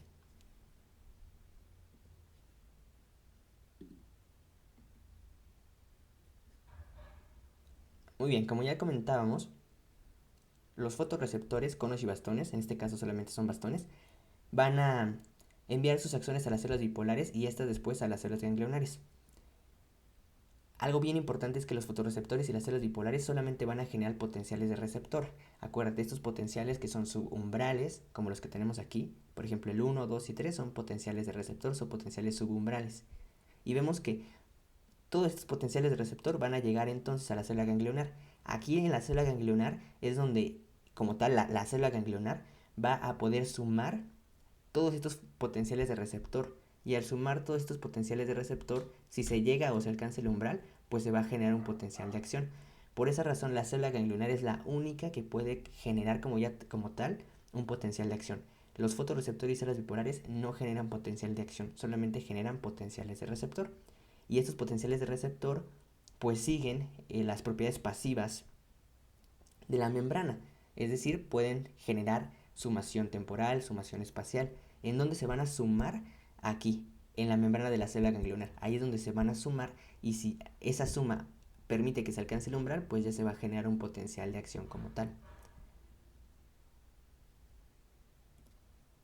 Bueno, vamos a pasar ahora a hablar de la vía visual. Es un tema bien interesante, la verdad me gusta mucho, así que vamos a comenzar. Muy bien, en primer lugar tenemos que describir cuáles son las partes de la vía visual, y aquí están representadas con estas letras A, B, C, D, E y F. Vamos a empezar entonces con la parte de la letra A. Aquí vemos que la letra A representa a lo que es el nervio óptico. Tenemos un nervio óptico del ojo izquierdo y un nervio óptico del ojo derecho. Eso sería el nervio óptico. Después, los nervios ópticos, de los nervios ópticos viene esta estructura que tiene la B, que es el quiasma óptico. Después del quiasma óptico vienen las estructuras retroquiasmáticas, que son todo lo que falta, pero ya que específicamente el nombre que reciben es el siguiente. Aquí con la letra C estoy señalando lo que es el tracto óptico, o también llamado cintilla óptica. Ojo que tracto óptico es diferente a nervio óptico. El nervio óptico está por delante del quiasma y el tracto óptico está por detrás. Después, este puntito que está aquí, bueno, representa al cuerpo geniculado lateral, que nosotros tenemos un cuerpo geniculado lateral del lado izquierdo y un cuerpo geniculado lateral del lado derecho. Recuerda que el cuerpo geniculado lateral es el de la vía visual, porque el cuerpo geniculado medial es el de la vía auditiva. Después de eso vienen estas estructuras que son las radiaciones ópticas del lado derecho y las radiaciones ópticas del lado izquierdo. Que aquí las radiaciones ópticas van a recibir la letra D y la letra E, porque unas van a ser las radiaciones ópticas internas y otras van a ser las radiaciones ópticas externas. Y finalmente pues llegamos a la letra F, que es la corteza visual, que se localiza en el lóbulo occipital. Específicamente el área visual primaria está en la corteza occipital, pero es el área de Brodmann 17. Y el área visual de asociación, o la área visual secundaria, vamos a tener que van a ser las áreas de Brodmann 18 y 19. Pues bueno, esto fue como de manera general las partes de la vía visual, pero viene ahora algo bien interesante. Y es que aquí podemos ver en el ojo izquierdo que estoy delimitando lo que es la retina. Y aquí vemos que la retina la coloreé con dos colores, una porción naranja y una porción verde. Y esto fue a propósito, por lo siguiente que te voy a explicar. Resulta que nosotros tenemos dos retinas, podemos dividirla en dos. En la retina nasal, que es la que está cercana a la nariz, aquí estaría la nariz, entonces esto sería la retina nasal. Y la retina temporal, que es la que está cercana al hueso temporal, hacia la porción externa. Y la retina nasal sería la porción interna. Entonces esto es bien importante porque cada una de estas porciones de la retina, tanto la nasal como la temporal, van a ver un campo visual diferente. Los campos visuales están aquí representados en la parte de arriba. Y resulta que yo también tengo dos campos visuales. El campo visual temporal, que está hacia el lado temporal, y hacia el hueso temporal, perdón. Y el campo visual nasal, que está cercano a la nariz. Pero aquí viene lo que a veces crea confusión. Y es que la porción temporal de la retina, como podemos ver aquí, permite detectar el campo visual nasal. Y la porción nasal de la retina permite detectar el campo temporal. Y lo mismo va a pasar con el ojo derecho. La porción nasal ve el campo visual temporal y la porción de la retina temporal ve el campo visual nasal. Entonces, es muy importante tener esto en mente. Vamos ahorita a definir otras cosillas importantes. Aquí observa cómo el nervio óptico de cada ojo va a llevar axones que vienen tanto de la porción temporal como de la porción nasal de la retina. Entonces aquí vemos que el nervio óptico izquierdo lleva la porción temporal y nasal de la retina, del ojo izquierdo, eso es lógico. Y el nervio óptico derecho pues lleva también esta retina nasal y retina temporal. pero lo importante cuando hablamos de vía visual y de los defectos de la vía visual es hablar en términos de los campos visuales. Entonces vemos que aquí que el nervio óptico izquierdo pues lleva la información del campo tanto temporal como nasal del ojo izquierdo, y el nervio óptico derecho lleva la información del campo nasal y temporal derechos. Entonces acuérdate que vamos a hablar de ahora en adelante en términos de los campos visuales y no de la retina. Ahora fíjate, aquí en el quiasma pasa algo bien interesante, porque observa cómo aquí viene la retina, la retina temporal, y vemos cómo la retina temporal no decusa, o sea, no cruza hacia el otro lado, sino que se sigue en el mismo sentido, o sea, ipsilateral. Y aquí vemos también cómo pasa lo mismo con esta retina temporal del lado izquierdo, cómo pasa sin decusarse y pasa derecho. Lo interesante es que aquí en el quiasma óptico hay una decusación, pero solamente de los axones que vienen de las porciones nasales de la retina. Aquí podemos ver cómo aquí la retina nasal izquierda decusa y cómo la retina nasal derecha también decusa. ¿En dónde? En el quiasma óptico. ¿Ok? Pero ahora acuérdate, vamos a hablar en términos de campos visuales. Entonces aquí, si en el quiasma óptico solamente tengo la porción retiniana nasal, tanto del lado izquierdo como del lado derecho, ¿qué campos visuales estarían censados aquí en el quiasma óptico? Y la respuesta es que estaría viendo, entonces si seguimos aquí las líneas, podemos ver que los campos retinianos nasales, acuérdate que, perdón, no los campos, sino la porción retiniana, acuérdate que visualiza los campos temporales. Entonces aquí en el quiasma óptico, como tengo la información de las porciones nasales de la retina, entonces aquí lo que yo estaría observando con el quiasma óptico sería, como muy bien ya concluiste, los campos visuales temporales. Entonces estaría viendo tanto el temporal del lado derecho como el temporal del lado izquierdo. ¿Ok? Eso es súper importante considerarlo. Ahora vámonos al tracto óptico. Vamos a hacer el ejemplo con el tracto óptico izquierdo.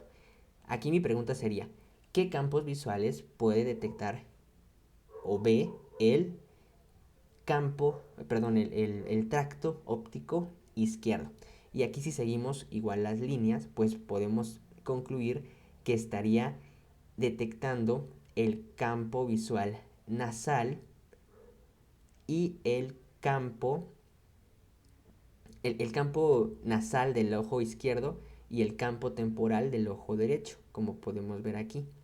Entonces significa, y aquí ya vamos a ir integrando lo de los defectos, que si yo genero un daño a nivel del tracto óptico izquierdo, entonces significa que el paciente va a dejar de ver el campo visual nasal del lado izquierdo y el campo temporal del lado derecho. Por eso es importante saber qué campos visuales estoy viendo en cada una de estas estructuras. Si yo lesiono aquí el quiasma óptico, ¡paz! ¿Qué campos visuales dejaría de ver? Y como podemos ver y ya vimos, vamos a dejar de ver los campos visuales temporales, tanto izquierdo como derecho. Y si yo lesiono el nervio óptico, pues voy a dejar de ver los campos temporales, pero de un solo ojo. Eso es como lo más fácil. Después de eso vienen aquí las radiaciones ópticas y finalmente la corteza cerebral. Pero para explicar ya los defectos a este nivel, vamos a utilizar otro esquema. Vamos a pasar ahora a ver este esquema que me gusta bastante, porque del lado derecho podemos ver las estructuras de la vía visual y del lado izquierdo podemos ver cómo el paciente ve cuando hay una lesión en cada una de estas estructuras. Vamos a volver a repasar lo que ya dijimos de manera rápida. Si tenemos una lesión aquí, por ejemplo, del nervio óptico izquierdo, a este nivel, hay una lesión, acuérdate que siempre nos tenemos que preguntar qué campos visuales se perderían. Entonces, como se pierde aquí en su totalidad, hay una disección total del nervio óptico izquierdo, pues se van a perder los campos visuales del ojo izquierdo. Eso es como lo más fácil de entender, tanto el nasal como el temporal del ojo izquierdo. Y el paciente va a ver de esta manera. El ojo izquierdo va literalmente no va a ver nada, va a tener ceguera total de ese lado, y del ojo derecho pues va a tener sus dos campos visuales totalmente normales, porque la alteración fue solamente del nervio óptico izquierdo. Antes de seguir hablando de las lesiones, aquí hay unos conceptos que me gustaría definir. El término de anopsia se refiere a la ceguera de los dos campos visuales de un mismo ojo. Es decir, esto que acabamos de ver. Esto es una anopsia, aunque también en algunos textos lo refieren como una amaurosis. ¿Ok? Por ejemplo, hay ciertas patologías, como por ejemplo algunas vasculitis, que, que pueden llegar a afectar al nervio óptico, en alguno de los nervios ópticos, el izquierdo o el derecho. Y entonces al afectarlos, pues generarían una amaurosis o una anopsia. Y el paciente dejaría de ver con ese ojo. Bueno, seguimos al B, que esto es lo más preguntable siempre. Cualquier examen te pueden preguntar esto. ¿Qué pasa si hay una lesión en el quiasma óptico?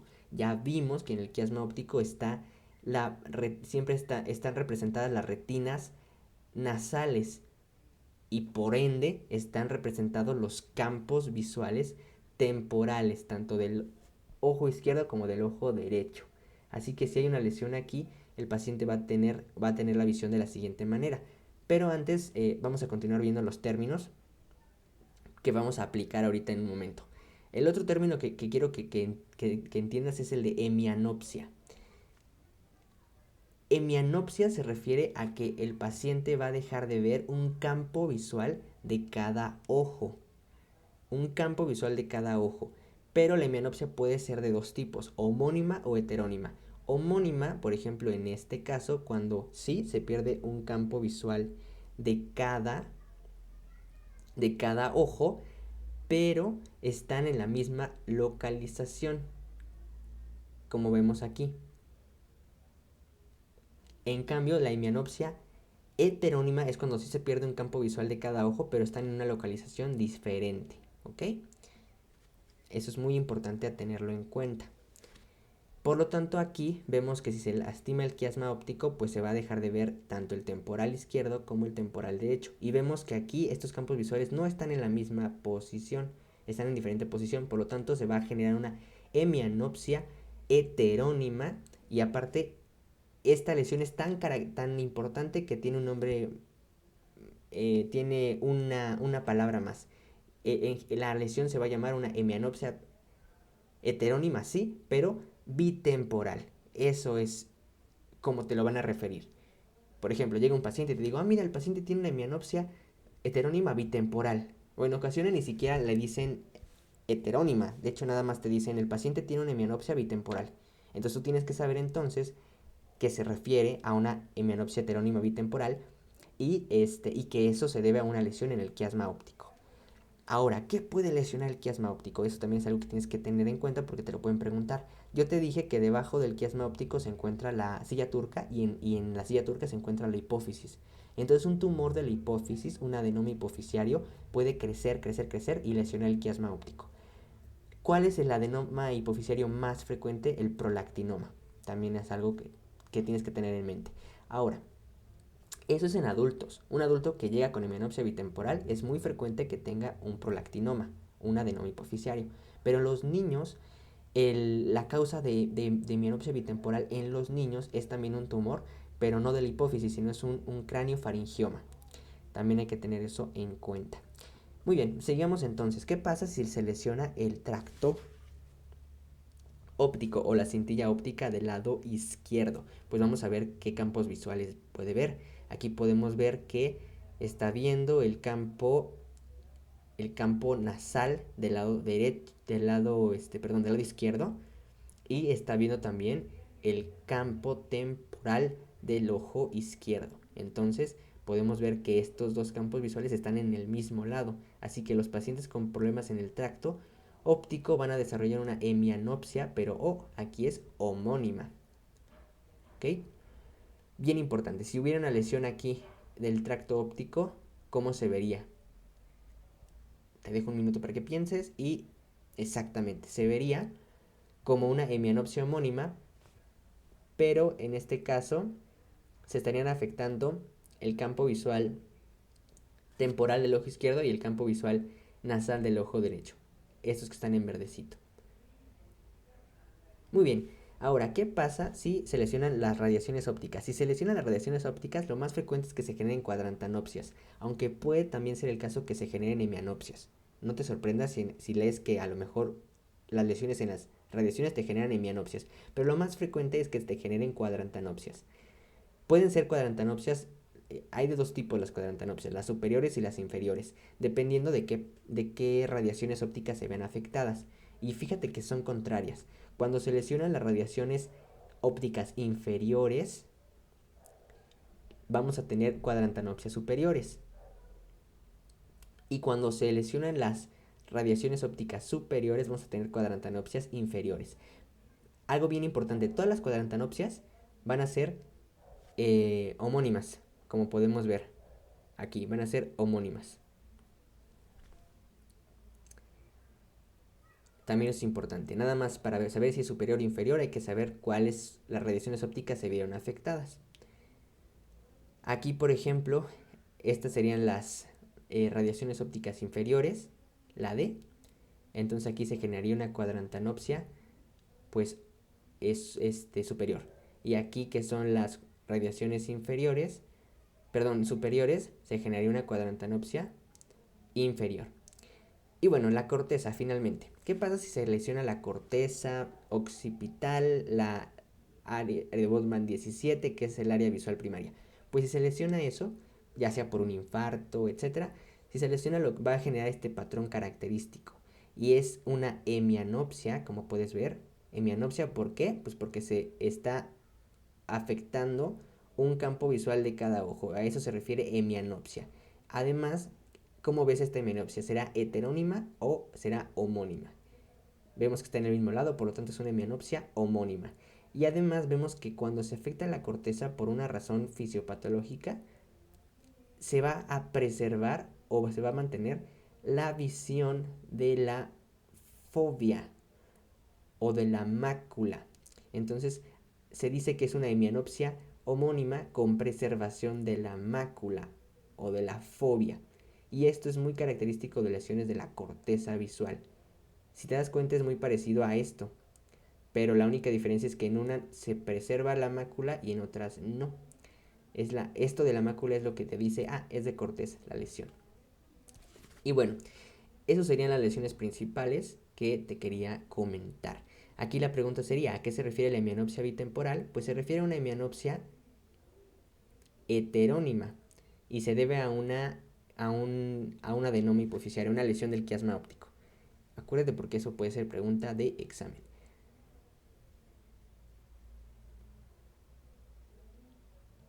Muy bien, vamos a pasar ahora al reflejo pupilar, que también es un tema importante que tienes que saber. El reflejo pupilar consiste en lo siguiente, que yo agarro una pupilera, que es esto que está aquí, o puede ser también la luz de mi teléfono celular o cualquier lámpara, y yo hago incidir esa luz sobre tu pupila. El reflejo pupilar consiste en que esa pupila a la cual yo incidí con la luz se haga más pequeña, es decir, genere una miosis, disminuya su diámetro, la pupila. Ese es el reflejo pupilar normal, que yo incido luz y que se haga chiquita tu pupila, miosis. Sin embargo, cuando tú haces esto, y puedes hacerlo en tu casa con alguno de tus familiares si quieres, o con un amigo, si tú le incides luz en el ojo derecho, no solamente va a generar una miosis del ojo derecho al cual incidiste la luz, sino también va a generar una miosis del ojo izquierdo. A eso se le conoce como un reflejo pupilar consensual o consensuado, en el que yo hago incidir la luz en el ojo derecho y hay una miosis de ambas pupilas. Y eso es lo normal. Eso es lo normal. Ahora, normalmente para hacer eso del reflejo pupilar consensual, tienes que utilizar como una hojita de papel o algo que permita que solamente la luz incida en el ojo derecho. Y vas a ver que hay una miosis tanto del ojo derecho como del ojo izquierdo. ¿Por qué utilizamos esa hojita o esa cosa que tape? Porque si no tapamos, pues la luz va a llegar tanto al ojo derecho como al ojo izquierdo. Entonces no sería un reflejo consensual, sino más bien ambos ojos expusieron a luz y por lo tanto ambos ojos tuvieron la miosis. Por eso es importante poner ponerle aquí algo que tape para que la luz solamente llegue a uno de los dos ojos. Pero bueno, eso es como en cuanto a cómo se hace el reflejo o cómo se explora el reflejo pupilar. Vamos a hablar ahora de su eh, de su fisiología, de su neuroanatomía también. Aquí tenemos, por ejemplo, este es el ojo derecho. Entonces ve que al ojo derecho se hizo incidir una luz. Aquí pues también podemos poner aquí imagina que se puso aquí un hoja de papel o algo para que solamente la luz incidiera en el ojo derecho. Pues resulta que esa luz va a llegar a la retina tanto temporal como la retina nasal y toda esa información va a dirigirse por el nervio óptico. Ojo, aquí primera cosa importante que quiero que sepas. El reflejo pupilar tiene una parte aferente y una parte eferente. La parte aferente está está dada por el nervio óptico, que es el par craneal número 2. Entonces vemos cómo va la aferencia. Aquí, como ya habíamos mencionado, la retina temporal pues no decusa en el quiasma óptico, se va directo por el tracto óptico derecho y vemos aquí que la porción o la retina nasal es la que decusa en el quiasma óptico y después se va por el tracto óptico del lado izquierdo. Pero bueno, lo importante es que al final vemos que toda pues este nervio óptico va a llegar justamente a estos núcleos que se encuentran en el mesencéfalo, que son los núcleos pretectales. Y van a hacer sinapsis ahí con los núcleos pretectales. Posteriormente, aquí podemos observar lo siguiente. Mira, fíjate cómo aquí viene, yo hice incidir la luz en este ojo derecho, aquí viene la información, pero ve cómo aquí esos axones de la vía visual van a hacer sinapsis con estos nervios pretectales. Y estos nervios pretectales son súper importantes porque son los responsables de que se lleve a cabo el reflejo consensual. ¿Por qué? Porque aquí la información llegó aquí al núcleo pretectal del lado derecho y vemos que este núcleo pretectal envía sinapsis a ambos núcleos de Edinger-Westphal. Aquí vemos que envía a ambos núcleos de Edinger-Westphal. Y estos núcleos de Edinger-Westphal van a enviar axones parasimpáticos y estos axones parasimpáticos van a ser la parte eferente del reflejo pupilar. Entonces acuérdate que te dije que el reflejo pupilar tiene una parte aferente que es el nervio número 2, el nervio óptico, y la parte eferente va a ser las fibras parasimpáticas del tercer par craneal. El tercer par craneal tiene las fibras parasimpáticas del tercer par craneal son estas, las que están de color verde. Pero acuérdate que el núcleo de Edinger-Westphal es un núcleo accesorio del tercer par craneal. Y que por esa razón la porción eferente es del tercer par craneal. ¿Ok? Bueno, en fin. Entonces, el núcleo pretectal entonces envía esa sinapsis a ambos núcleos de Edinger-Westphal. Y ambos núcleos de Edinger-Westphal entonces mandan sus fibras parasimpáticas acompañando al tercer par craneal. Y vamos a ver que van a justamente a inervar a el músculo constrictor de la pupila y van a ocasionar que haya una miosis por esa razón. Pero algo importante aquí es que observa cómo estas fibras parasimpáticas del del núcleo de Edinger-Westphal van a hacer sinapsis en un ganglio, que es el ganglio ciliar. Por lo tanto, estas fibras que vienen del núcleo de Edinger-Westphal son las fibras parasimpáticas pero preganglionares. Y después vienen las fibras nerviosas postganglionares, que son las que ya propiamente van a inervar a los músculos, al músculo constrictor de la pupila, que fue lo que vimos en el inicio de la clase, y va a ocasionar que haya una miosis. Entonces, por esta razón, por el núcleo pretectal que estimula a ambos núcleos de Edinger-Westphal es que nosotros tenemos el reflejo pupilar consensuado o consensual, porque yo estimulo un único ojo con luz y al final la respuesta eferente es bilateral. Hay una miosis de ambos ojos. Y eso te digo que es lo normal. Si nosotros tuviéramos una lesión a nivel del mesencéfalo que lesionara el núcleo de Edinger-Westphal, nosotros no tendríamos reflejo pupilar. Entonces, si un paciente yo le incido a la luz y no genera miosis, significa que tiene un problema a nivel del mesencéfalo.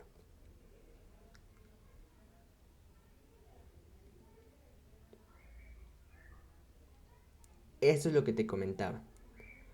El nervio óptico es la parte aferente, después llegan aquí a las neuronas de la región pretectal y estas generan sinapsis con ambos núcleos de Edinger-Westphal. El núcleo de Edinger-Westphal es el núcleo accesorio del tercer par craneal y sus fibras van a formar parte del tercer par craneal. Por lo tanto, sus fibras de Edinger-Westphal son parasimpáticas, eso es importante. Entonces, las fibras parasimpáticas de Edinger-Westphal forman parte del tercer par craneal. Por eso se dice que la respuesta eferente es del tercer par craneal, pero específicamente van a ser las fibras parasimpáticas de Edinger-Westphal. Estas fibras parasimpáticas de Edinger-Westphal ve que son preganglionares y van a hacer sinapsis con las postganglionares a nivel del ganglio ciliar. Y ya propiamente estas postganglionares parasimpáticas van a inervar al constrictor de la pupila que se localiza en el iris. Eso es lo que habíamos comentado. Empezaremos a hablar de los campos receptivos de las células ganglionares. Antes de ello, me gustaría comentarles que tanto las células bipolares como las células ganglionares, también las células que están localizadas en los cuerpos geniculados, las neuronas de la corteza visual primaria, todas esas neuronas que les acabo de mencionar, cada una de ellas van a tener su propio campo receptivo. Algunos de esos campos receptivos van a ser diferentes en cuanto a su forma. Algunos campos receptivos van a ser circulares, otros campos receptivos van a ser como barras, etc. Pero lo importante es que sepan que cada una de ellas tiene su campo receptivo. Aquí solamente vamos a hablar de los campos receptivos de las células ganglionares, que son los más importantes. Bien, vamos a iniciar primero hablando de cuál es la definición de un campo receptivo. Ya lo habíamos mencionado en el tema de somatosensorial, pero lo repetimos. Un campo receptivo se define como una zona, en este caso, como estamos hablando de las células ganglionares, pues es una zona de la retina que al ser estimulada, en este caso estimulada ¿con qué? Pues con fotones, va a provocar una actividad va a provocar la actividad de una única neurona de primer orden, que en este caso la neurona de primer orden se refiere a las células ganglionares. Entonces, en resumen, un campo receptivo o el campo receptivo de la célula ganglionar es la zona de la retina que está siendo sensada por esa célula ganglionar prácticamente y que al ser estimulada esa zona genera actividad eléctrica en esa célula ganglionar en específico. A eso se refiere un campo receptivo en contexto de las células ganglionares. Ahora, ¿cuáles son las características de esos campos receptivos de las células ganglionares? Es que son circulares, como podemos ver aquí, y que tienen dos zonas, una zona central y una zona periférica. Ahora bien, tenemos de dos sopas, o tenemos dos opciones. Que la zona central sea on y por lo tanto la zona periférica sea off, o que la zona central sea off y que la zona periférica sea on. Entonces, pero nunca, nunca, nunca voy a tener tanto el centro como la periferia positivos o negativos. O sea, siempre el centro y la periferia tienen que ser antagonistas. Si uno es positivo o si uno es on, el otro tiene que ser off. Eso a fuerzas. Entonces, por esta razón tenemos solamente dos tipos de campos receptivos de las células ganglionares. Aquellos que tienen el centro on y que por lo tanto tendrán la periferia off. Y aquellos que tienen el centro off y que tendrán la periferia on. Vale, pues esto es como la teoría principal de estos campos receptivos. Ahora, ya habíamos comentado en el tema de somatosensorial que otra cosa que hay que saber de los campos receptivos es que a qué se refiere que sean o qué determina que sean campos receptivos grandes y campos receptivos pequeños. No importa tanto que sean centro on, centro off, no importa tanto eso. Lo que importa es el tamaño del campo receptivo.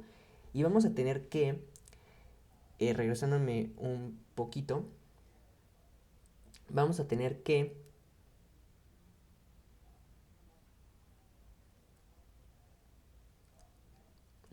¿dónde está la imagen? Aquí está. Estaba buscando esta. Vamos a tener que los campos receptivos que tienen, aquí tenemos una célula ganglionar, las células bipolares, y aquí tenemos, en este caso, bastones y en este caso conos. Observa cómo los campos receptivos de los bastones van a ser campos receptivos más grandes. Y por lo tanto, como son campos receptivos más grandes, van a tener una menor agudeza. En cambio, pero una mayor sensibilidad. En cambio, los campos receptivos formados por los conos, pues podemos ver que son campos receptivos pequeños y por lo tanto van a tener una mayor agudeza visual y van a tener, pero también van a tener una menor sensibilidad. Entonces, eso sí es lo importante, saber que sí, las células ganglionares tienen campos receptivos, pero saber interpretar el efecto que va a tener en la agudeza y en la sensibilidad el hecho de que el campo receptivo sea grande o sea pequeño. Pero bueno, vamos a regresarnos entonces ahora a esta diapositiva porque les quiero comentar otra cosa. Y es lo siguiente. Esta es la... ¿Se acuerdan que hace rato estábamos viendo la retina? Y que yo les dije, o con este esquema se podía ver cómo un bastón se unía a una célula bipolar y una célula ganglionar. Pues resulta que esto es más complejo que eso. Y vamos a verlo con esta otra diapositiva. Resulta que aquí tenemos, por ejemplo, un cono. Resulta que los fotorreceptores, como podemos ver aquí, van a unirse a dos células bipolares. Van a unirse a una célula bipolar que es una célula bipolar con que se denomina de centro on y una célula bipolar de centro off. Pero más que eso, más que sea off o on, lo que quiero que quede claro es que vamos a tener, una de esas células bipolares va a tener receptores de AMPA y otra célula va a tener receptores acoplados a proteína G. El cono y todos los fotorreceptores, como ya habíamos mencionado más atrás, van a liberar glutamato. Ese es el transmisor que van a liberar. Tanto los conos como bastones liberan glutamato. Y acuérdate que habíamos dicho, ¿en qué momento liberan glutamato? ¿Cuando hay luz o cuando hay oscuridad? Y la respuesta es que cuando hay oscuridad, la célula está despolarizada y por lo tanto libera glutamato. Entonces vamos a ver que ese glutamato puede unirse entonces a sus receptores AMPA o kainato que se encuentran en esta célula off o puede unirse a las células G de esta célula on. Pues resulta que cuando se une a este receptores acoplados a proteínas G, va a ocasionar que esta célula bipolar como tenemos aquí el signo negativo, se hiperpolarice. Y vamos a ver que cuando el glutamato se una aquí al AMPA y al kainato, vamos a tener que esto se va a despolarizar. Entonces por esa razón también a estas células bipolares también se le conoce como las células bipolares hiperpolarizantes y las células bipolares despolarizantes, que así lo refieren en el Gaito. Entonces va de nuevo. ¿Cómo está la organización entonces en la retina? Pues que un fotorreceptor, ya sea cono o bastón, va a estar asociado a dos células bipolares. Una de ellas va a ser despolarizante y otra va a ser hiperpolarizante. Es decir, una se va a hiperpolarizar cuando se une al glutamato y otra se va a despolarizar cuando se une al glutamato. ¿Por qué hay una diferencia entre estas células? Por los receptores que tienen. Las hiperpolarizantes tienen receptores acoplados a proteína G y las despolarizantes tienen los siguientes receptores, AMPA y kainato. Muy bien, pues resulta entonces que cuando estas células, aquí tenemos las células bipolares, lo que van a hacer las células bipolares es que van a liberar también glutamato hacia las células ganglionares. Y el glutamato, como tenemos aquí, pues va a activar a estas células ganglionares. Pero de las células ganglionares también tengo dos. La célula ganglionar que tiene un campo receptivo off y la célula ganglionar que tiene un campo receptivo on. Si te das cuenta, o sea, yo puedo agarrar ahorita una línea y puedo dividir todo esto que te platiqué en dos. Porque justamente es lo que pasa. Hay dos vías que pueden tomar los fotorreceptores. la vía con las células bipolares hiperpolarizantes y con las células de centro ON, células ganglionares con centro ON, o la otra vía que es irte por las células despolarizantes y por las células ganglionares de centro OFF. Aquí la pregunta sería, ¿en qué momento me voy hacia uno u otro? Y la respuesta es, depende de si la célula, el fotorreceptor está hiperpolarizado o está despolarizado. Es decir, depende de si el fotorreceptor está en presencia de luz o si no está en presencia de luz. Vamos a ver por qué. Imagina entonces que no hay luz. Entonces no hay fotones. Entonces el fotorreceptor, ¿cómo va a estar? El fotorreceptor va a estar despolarizado y va a estar liberando glutamato. Como va a estar liberando glutamato, entonces ve que está activando a esta célula bipolar, la está despolarizando. Por lo tanto, cuando hay oscuridad, vamos a tomar esta vía de las células despolarizantes y de las células ganglionares de centro OFF. Entonces estas células bipolares lo que van a hacer es que van a mandar potenciales de acción a la corteza y le van a decir al cerebro, está oscuro, está oscuro, está oscuro, está oscuro, prácticamente. Es lo que están mandando estas células ganglionares de centro OFF. Pero ahora, ¿qué pasa? Imagina que de repente llegan los rayos luminosos, los fotones, y entonces estimulan a este fotorreceptor. Entonces este fotorreceptor va a tener una hiperpolarización. Va a dejar de liberar glutamato en presencia de luz. Y por lo tanto, entonces ahora vamos a tomar esta otra vía, en donde vamos a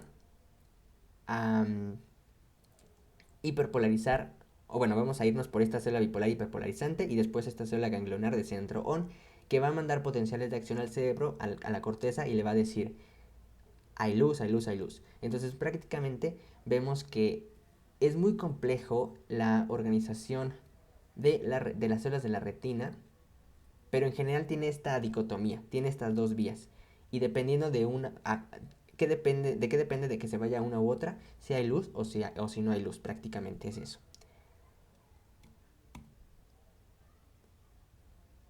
Muy bien, aquí la pregunta es, ¿cómo se encuentran las células ganglionares OFF y las células ganglionares ON, es decir, estas de aquí, durante la iluminación y durante la oscuridad? Ya dijimos que cuando hay luz, pues nos vamos entonces por esta vía y las células ganglionares de centro ON van a estar generando potenciales de acción. Y cuando hay oscuridad, me voy por esta otra vía y las células ganglionares de centro OFF van a estar generando potenciales de acción. Muy bien, finalmente vamos a explicar la función que tienen las células horizontales, porque yo te dije hace ratito que las células horizontales tienen la función de inhibición, de inhibición lateral, del fenómeno de inhibición lateral. Y es algo bien, bien interesante. Fíjate que esta inhibición lateral explica por qué el centro y la periferia de los campos receptivos son antagonistas. Eso es lo que me explica prácticamente este fenómeno.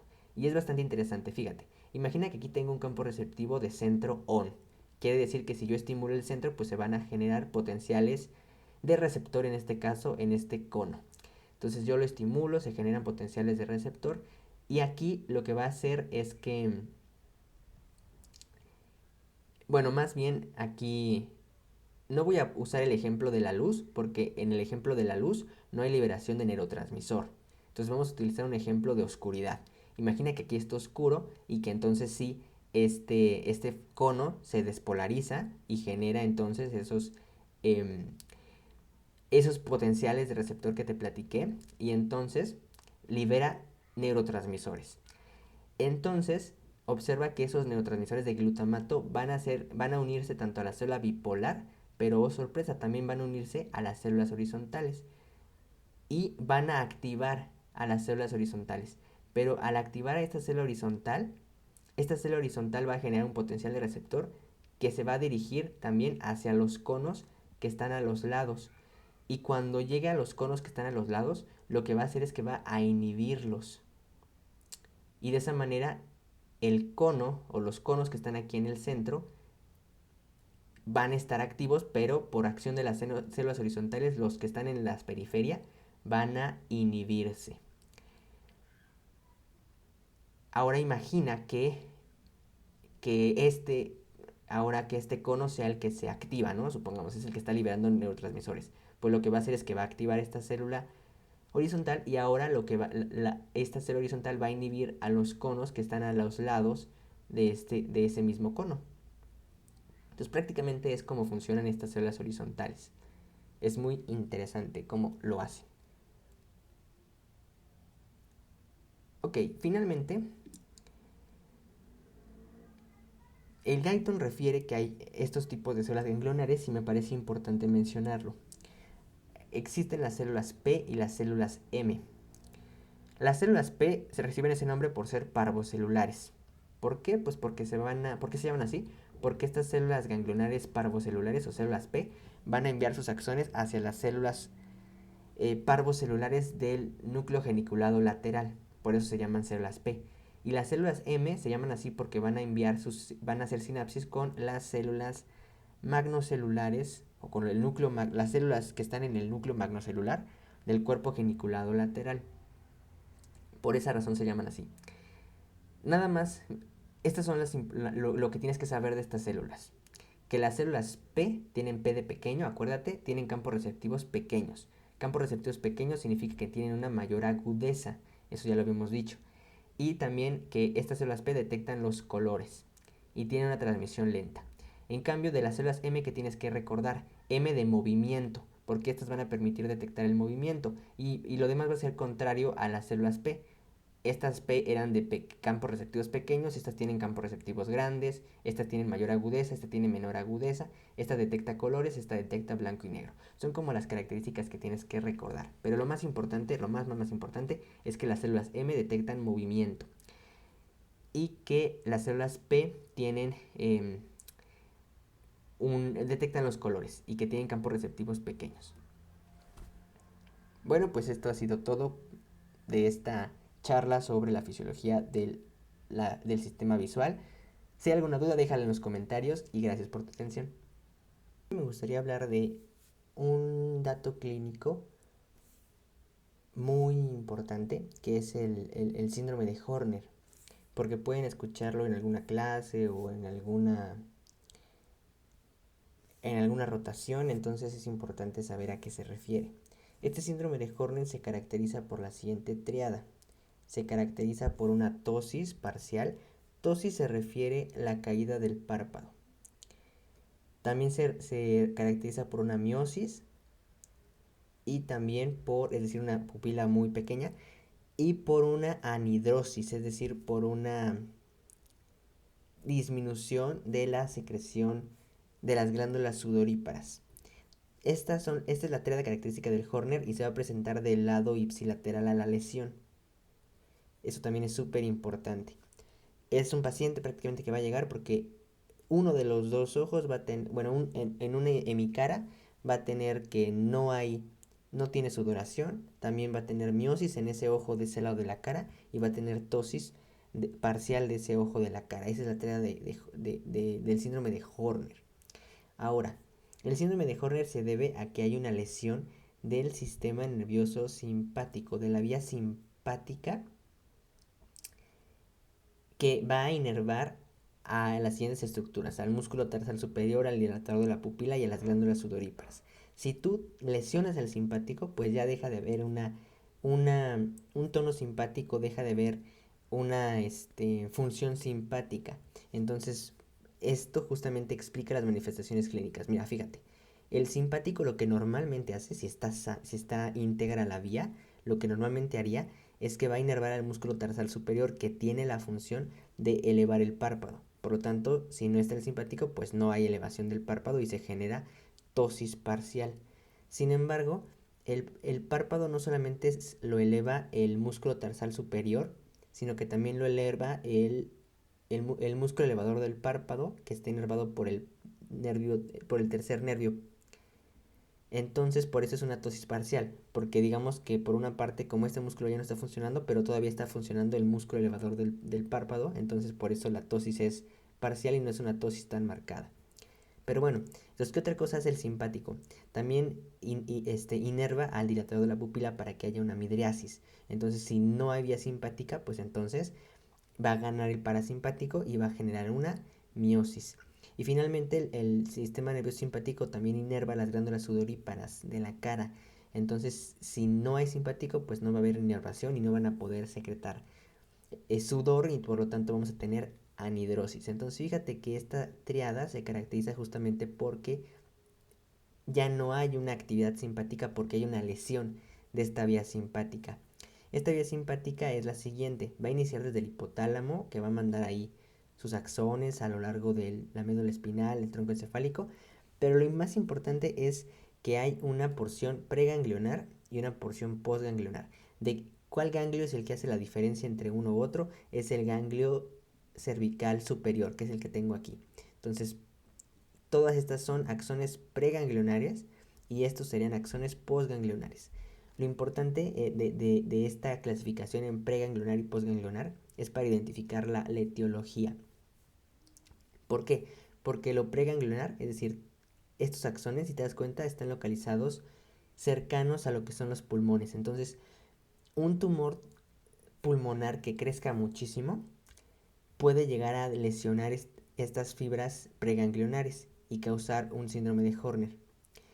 Eso se conoce como el síndrome de Pancoast. El síndrome de Pancoast es cuando un tumor pulmonar localizado en los ápices pulmonares crece demasiado y lesiona las vías preganglionares y genera síndrome de Horner. Eso es el síndrome de Pancoast. Ahora, ¿cómo se puede afectar la vía postganglionar? Bueno, a lo mejor por una disección aórtica. Vimos que justamente esas fibras nerviosas pasan cercano a la carótida. Ah, no, aquí, perdón, aquí era una disección carotidia, perdón, no aórtica. ¿Y por qué otras cosas? Por cefalea. También los pacientes con cefalea pueden llegar a lesionar o irritar estas fibras simpáticas postganglionares y desarrollar un síndrome de Horner.